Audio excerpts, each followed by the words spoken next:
So today we are going to continue, though, our Advent themes, and we are talking about love. And I want to begin our time together with sharing with you what I'm going to call a Christmas version or a Christmas paraphrase of 1 Corinthians 13, a familiar chapter known as the love chapter. So listen to this. If I decorate my house perfectly with plaid bows, strands of twinkling lights, and shiny ornaments, but do not have love, I am just another good decorator. If I slave away in the kitchen, baking dozens of Christmas cookies, preparing gourmet meals, and arranging a beautiful table at mealtime, but do not have love, I'm just another good cook.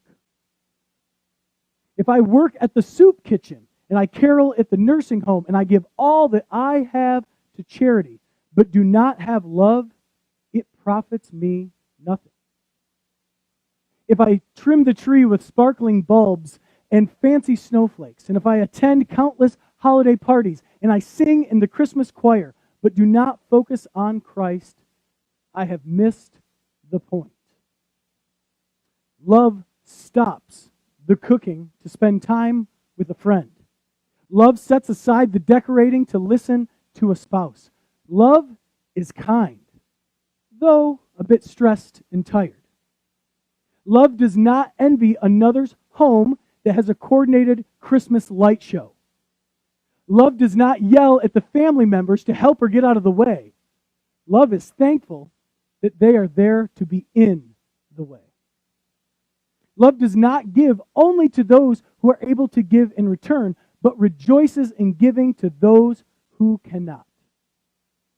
Love bears all things, believes all things, hopes all things, and endures all things. Love never fails. Power tools will eventually rust away. Silver necklaces will be lost, and you know it, that PlayStation 5s will break.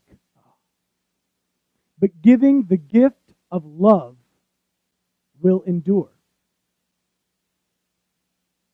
Today, as I've already said, that we are continuing through our journey through Advent, and we're focusing on the theme of love. And specifically, we're going to focus on the type of love that Jesus brought into the world and into our lives. And as a quick recap, just to refresh your thinking here a bit, Advent is a season that actually links the past and the present and the future together. And Advent invites us to share in the ancient longing for the coming of the Messiah and to celebrate his birth. And then we are to be alert in our world for the ways that we can help to usher in his kingdom as we wait for his final return. So during Advent, as we've done each week that we've been together, we reflect, we lean into trust, and we take part in God's story, because for God's family, Christmas is an active and an assured and hopeful time of waiting. And as we've journeyed through this season of Advent together, we've been looking at different people in the biblical Christmas story. And while in past weeks we kind of would dial it in on a specific person or maybe a specific small group, today to begin, I just want to take a little broader approach, because I'd like us to look at most of the people in the biblical account of Christ's birth. Because we do this, because when we do it, we realize that the birth of Christ actually brings together a wide variety of people across many differences and divides. And if we were to start and walk through the story in order, this is what Pastor Mark spoke about last week. We begin with Zechariah and Elizabeth. And then we include Mary and Joseph. And just think about that. Specifically, we begin with merging together the old folks and the young folks. We discover the prophets and the laws and the covenants of Israel's past, and then the fulfillment of the promised Messiah, who is the renewed hope of the world. It's the culmination of the past meeting up with the way and the truth and the life now present in a baby. Then we would continue on, and we looked at this 2 weeks ago. We meet the shepherds and the angels, right? We meet both the creatures of earth and the creatures of heaven. It's the physical and the spiritual realms colliding together in amazing form. And as the shepherds then make their way to that manger, I don't think they all left behind their sheep. And that means that as they made that journey, there were animals as well as humans. That should really stir in our minds a picture of all creation moving together. And then a story that we won't really focus in this year at Christmas, but you know it. If we were to look at Matthew's Christmas account, we would find these peculiar three fellas, right? The Magi. Now, who were these mysterious visitors from the east? We don't really fully know, but we do know that they followed a star a long distance in order to find and then to worship the promised Messiah. And whether they are probably most likely astrologers, or maybe they are some kind of great ruler, we know this: the Magi are noble and they're wealthy men who demonstrate God bridging even more differences and divides. See, the wise men are the esteemed opposite, okay, of the lowly shepherds in the human societal structures. But even a more important note here that we should make is that these wise men were Gentiles. They're not Jewish folks. And their inclusion in Jesus' birth narrative echoes the radical idea that the Messiah, God in flesh, brings salvation and he brings restoration to all people, to the entire world, not only the Jewish folks, which is a fulfillment of the covenant that was made to Abraham. If you know your Old Testament, you got that. See, the cast that God assembled for the arrival of his Son on earth is certainly let's just say, a different group. Different from what we might expect. And probably even beyond the expectations of those people who lived and breathed 2,000 years ago, also in a culture that was full of unrest, full of division. See, what may appear as a peculiar crew to us probably was actually a bit irreverent to the folks living in Jesus' day. I mean, just to think that the Messiah would be born in such a common way and to be associated with the full spectrum of humanity and all of creation. It should remind us, folks, this is an intentional statement about the culminating work of this promised Messiah, Jesus, coming to unite all people under one God as one family, as part of the one creation. And it's amazing to me, at least, I think probably to you too, that Jesus began all of this work by being born. And in his birth into the world, God revealed many things about his love. And that's where we're going to go today. We're going to talk about just the different ways that God reveals his love to us through Jesus. You see, God is love. And the Bible is his love story for all humanity. And throughout the Bible, it talks an awful lot about love. You can't open the gospel messages, at least those first four of the New Testament, not hear something about love. See, from creation, God made people, and he shared time with them in the garden as companions.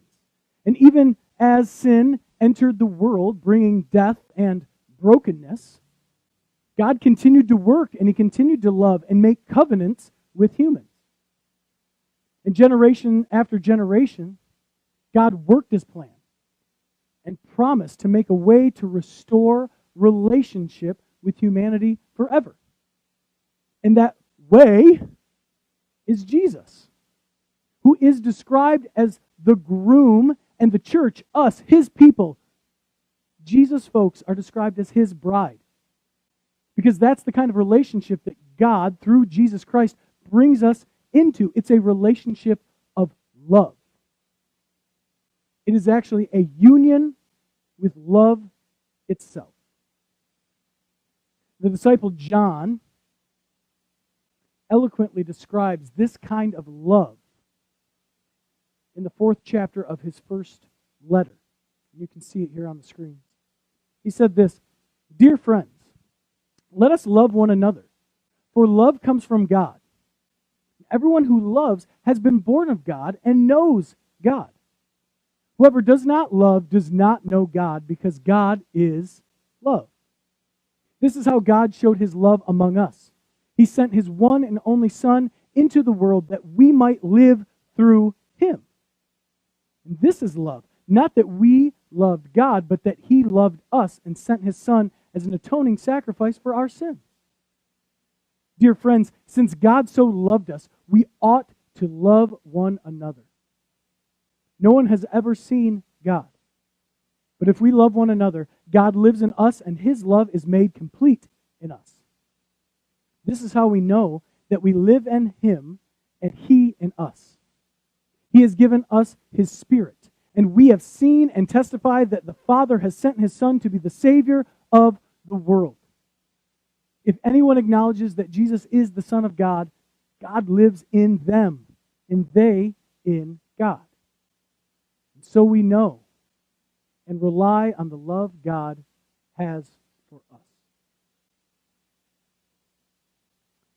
John tells us, this is someone who walked with Jesus, shared meals with Jesus. He tells us that God is love, that the image of the divine personifies love, and that love is God's nature, and this love is demonstrated to us through the life of Jesus Christ.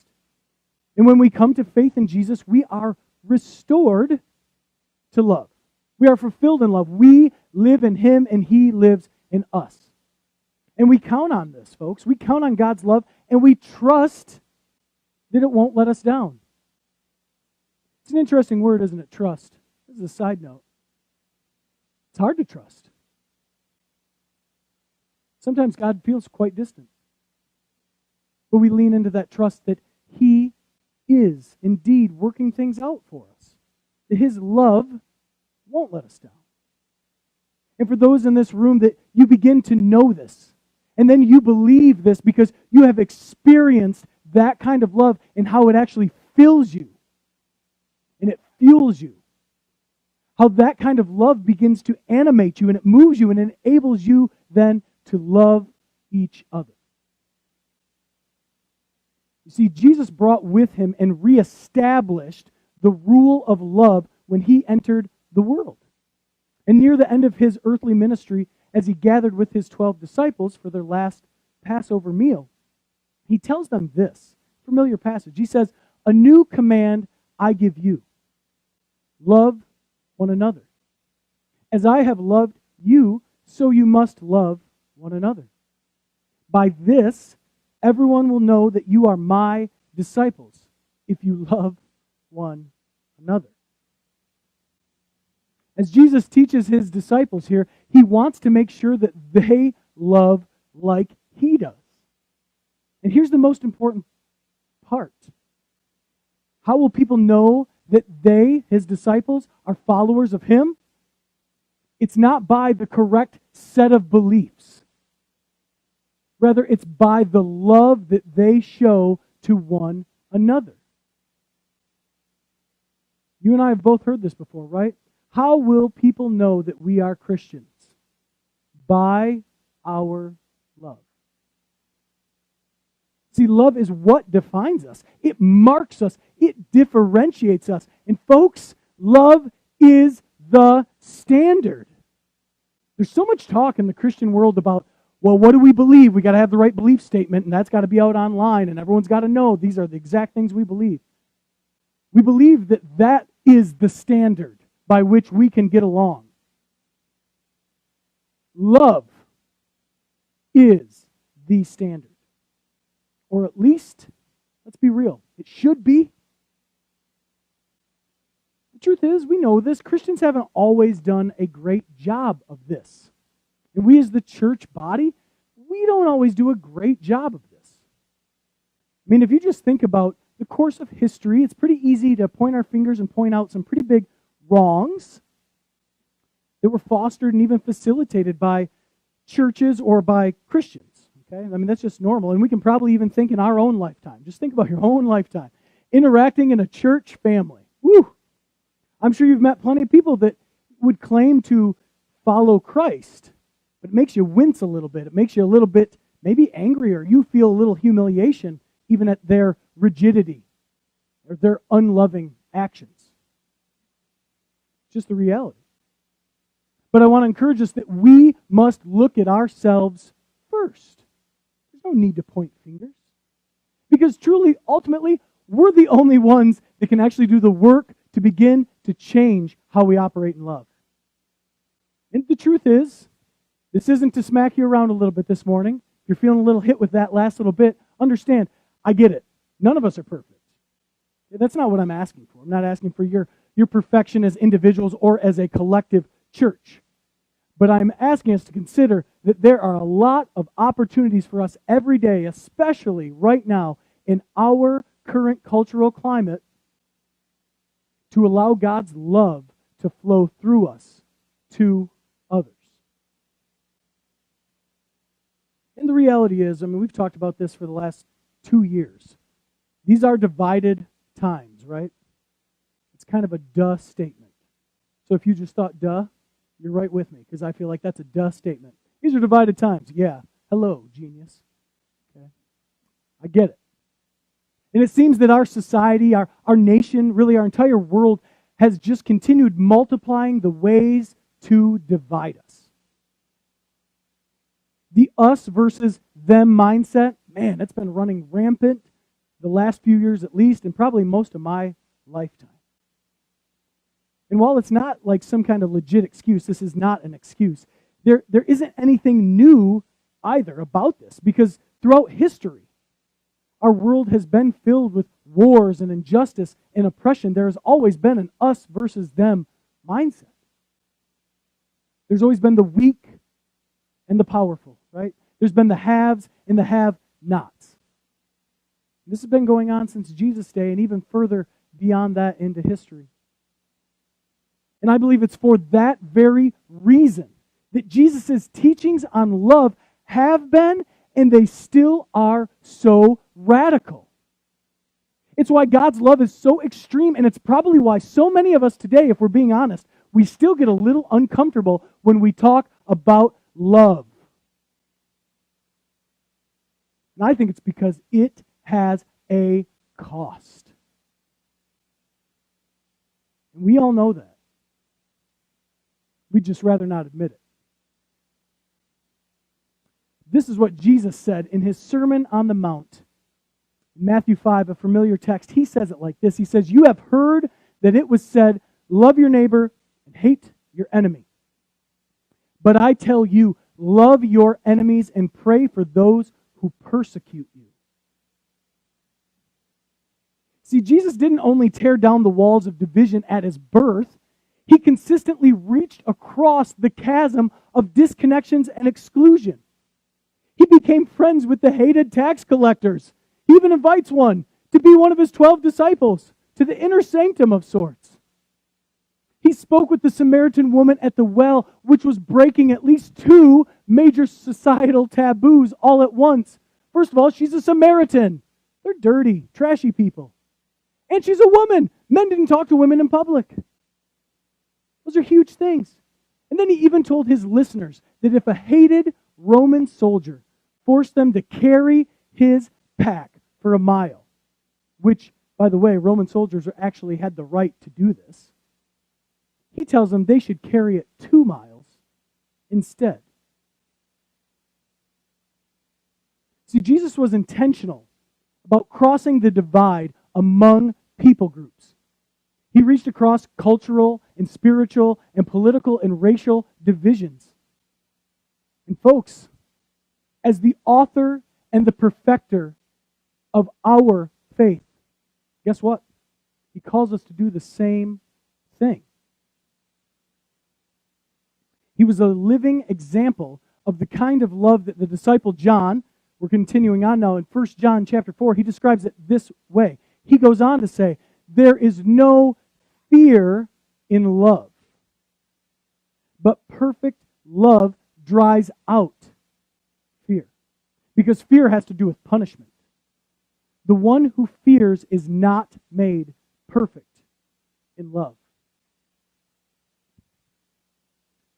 Jesus' love is a daring love, one that does call us and thankfully enables us to cross the borders and to tear down the barriers and to reach out by moving beyond our disagreements with others.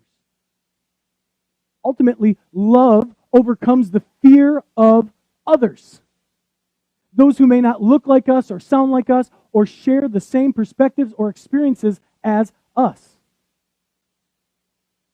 And if we get really down to it this morning, specifically the fear that is driven out by this deep love is the fear that's within each of us. It's the fear of our own inconsistencies, our own insecurities. It's the fears that we hold on to about our own hurts and our wounds and our shame.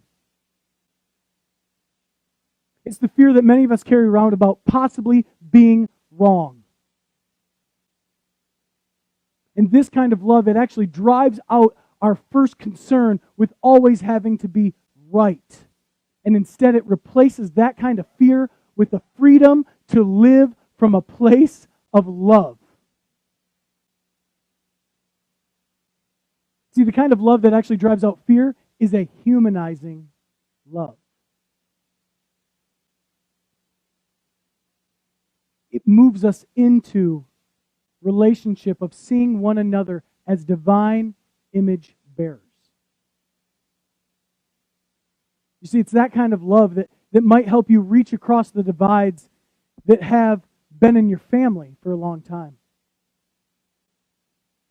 I'm so thankful for the way you guys share so bravely and honestly with me, either in conversation or even when you're up here for Story Sunday. Because the reality for many of us is that some of the biggest divides are right in our own family, aren't they? Maybe this kind of humanizing love that drives out fear, maybe that can help you in your home or in your neighborhood as you look across the street at whatever political signs your neighbor has that you don't like. Maybe it begins in your workplace with the people that just annoy you to no end. Then it spreads out into the way you interact at Meijer here in our community at those long lines now that they've changed everything again. Oh, man. But here's the deal, folks. Here's the real meat and potatoes kind of moment. All the time, not just at Christmas, Jesus calls us together into His loving presence. And then He invites us to make room for all creation, whether we think they deserve to be there or not. Folks, that's the Christmas story. That's why we began by looking at all these different people groups colliding.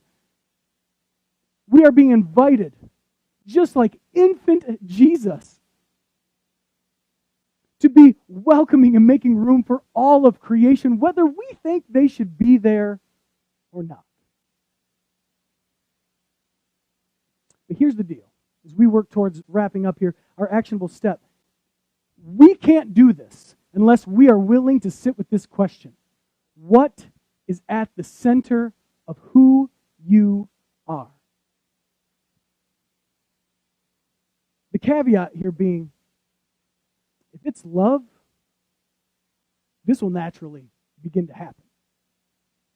But I'm going to tell you, and I know that I shared this week with the book group, I've been really aware lately of my own hatred that's in my heart. My own nasty judgmentalism that's in my heart lately. And I've seen how that squashes my ability to love right away. There's no room for both of those nasty things in my heart. And it reminds me of a passage out of Ezekiel, and this is Ezekiel speaking on God's behalf, and he says, I will give you a new heart and put a new spirit in you. I will remove from you your heart of stone and give you a heart of flesh. As we've been talking, Jesus is our model for what it means to live in love. And the really amazing part of this is that in Jesus Christ, Emmanuel, coming to be God with us, we are being given a divine and human heart that we can learn from and love too. And this is important because ultimately love lives and love thrives in the heart. You see, this type of love that thrives in our heart, it keeps us from wanting to hurt people who have hurt us. It keeps us from that everyday infatuation with ranking ourselves as better than others. It keeps us from that constant posturing to try to gain power or influence over fellow humans. Love that thrives in our hearts, it actually makes the difference between our lives being joyful or our existence here being miserable, negative, and ultimately, really lonely. See, when we say we are thinking of someone, okay, we're holding them up in prayer, we're sending them warm thoughts. What we're really doing is we are taking them and we're holding them in our heart space. Just think about that. Who have you told this week you're praying for? What you're actually doing, and I hope you're actually praying for them. You're taking them, you're holding them in your heart space. It's the place where love takes hold of us. And I think it's so wonderful that when we actually take the time and we pray for others and we hold them in loving care, we discover for our own life a very real physical and spiritual calming.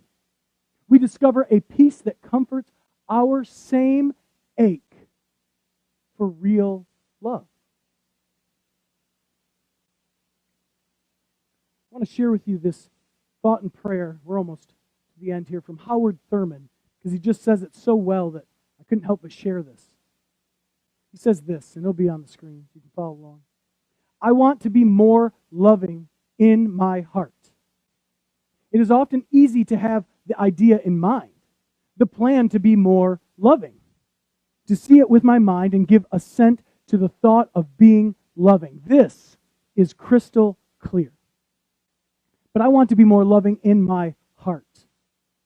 I must feel like loving. I must ease the tension in my heart that ejects the sharp barb, the stinging word. I want to be more loving in my heart, that with unconscious awareness and deliberate intent, I shall be a kind, a gracious human being. Thus, those who walk the way with me may find it easier to love, to be gracious because of the love of God, which is increasingly expressed in my living.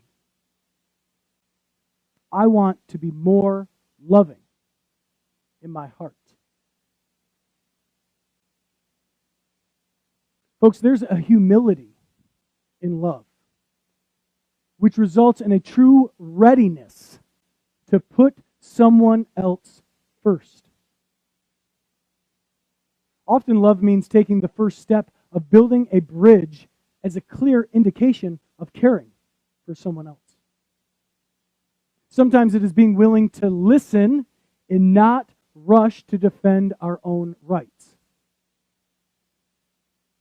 And it is always being willing to choose to see someone else not as a them, but as us, equally loved and valued by God and welcomed into His family and absolutely deserving of an all-consuming love.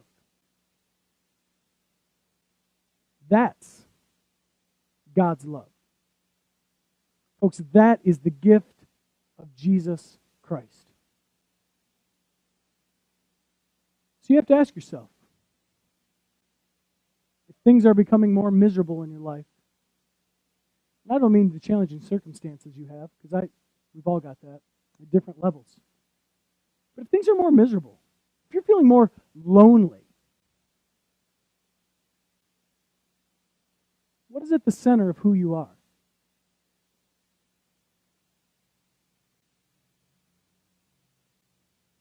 I encourage you to continue talking to the Lord about that here as we press on towards Christmas Day. Because ultimately it is God and His Spirit that has the ability to transform you. And I do believe God is a giver of good gifts. And He wants to grant the desires of our heart. And if the desire of our heart is love, I just happen to trust that God will give that to us. I want the same for you.